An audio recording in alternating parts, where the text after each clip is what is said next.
Lyca productions Subaskaran தயாரிப்பில் அறிமுக இயக்குனர் ஏஆர் ஜீவா இயக்கத்தில் அனுபமா பரமேஸ்வரன் நடிப்பில் லாக்டவுன் டிசம்பர் 5 முதல் திரையரங்குகளில்.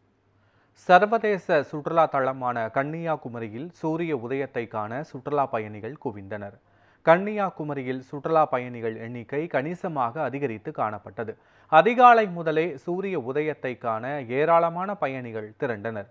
மேலும் சபரிமலைக்கு செல்லும் பக்தர்கள் வழக்கம் போல கன்னியாகுமரியில் பகவதி அம்மனை தரிசித்து சென்றனர்.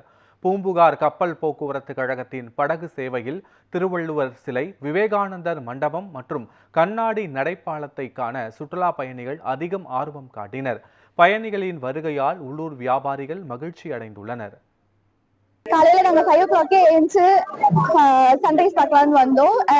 6:15 வரும்னு சன்ரைஸ் எக்ஸ்பெக்ட் பண்ணோம், பட் லேட் ஆயிருக்கு. இப்போ பாத்தீங்கன்னா கிளவுடியா இருந்து இப்போ 6:40 ஆச்சு. இப்பதான் சன்ரைஸ் பார்த்துருக்கோம்.